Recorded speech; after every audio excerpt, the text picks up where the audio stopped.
Shalom saudara-saudara yang dikasihi Tuhan Yesus Kristus, selamat siang. Pada hari ini kita akan kembali mendengarkan renungan singkat sebelumnya kita bersatu di dalam doa. Bapa yang berkuasa di dalam kehidupan kami, pada siang hari ini kami mau melakukan perjumpaan dengan Tuhan melalui renungan yang akan kami dengarkan.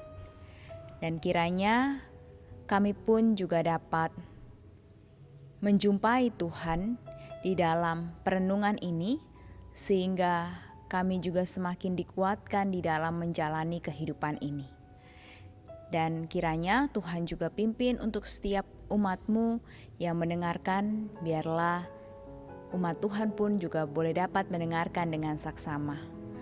Dan juga sertai hamba Tuhan yang akan menyampaikan pemberitaan firman ini, kiranya Tuhan juga yang boleh menyertai hamba. Di dalam nama Tuhan Yesus Kristus kami menaikkan doa ini. Amin. Saudara-saudara yang dikasihi Tuhan Yesus Kristus, pada hari ini renungan singkat dari 2 Timotius pasal 4 ayat ke-13 mengatakan, "Jika engkau kemari, bawa juga jubah yang kutinggalkan di Troas, di rumah Karpus, dan juga kitab-kitabku terutama perkamen itu." Saudara-saudara, saya mengenal seorang oma yang usianya sudah lebih dari 80 tahun, tetapi memiliki daya ingat yang sangat kuat. Ketika ditanyakan mengapa dapat demikian, jawabannya karena masih rajin membaca di usia senjanya. Literasi merupakan proses yang sangat panjang dalam sejarah peradaban manusia.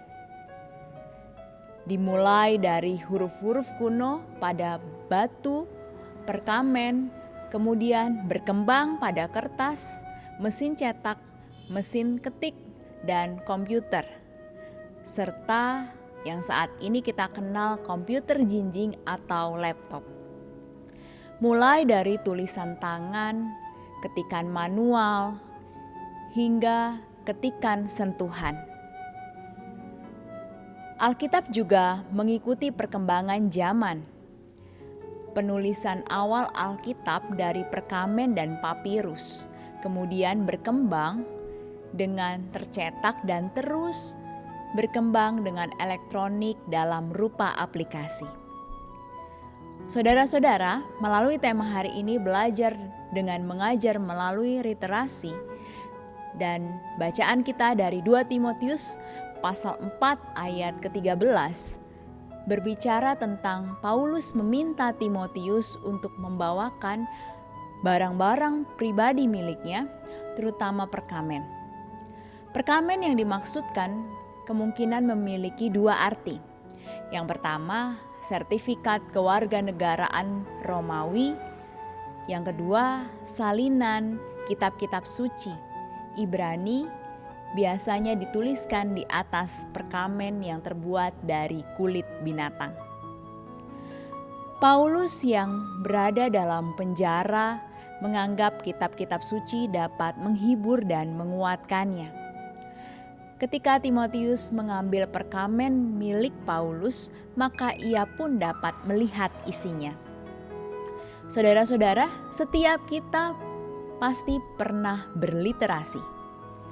Maka kita pun dapat membagikan pengalaman literasi satu dengan yang lainnya. Tindakan konkret yang dapat dilakukan di antaranya berbagi pengalaman secara lisan, memberikan buku-buku yang sudah tidak dipakai kepada orang-orang yang membutuhkan. Ketika kita membagikan informasi kepada seseorang, maka kita pun sedang belajar untuk memahami dengan pengulangan dan lebih mendalam. Kiranya Tuhan Yesus mampukan kita untuk berliterasi. Amin.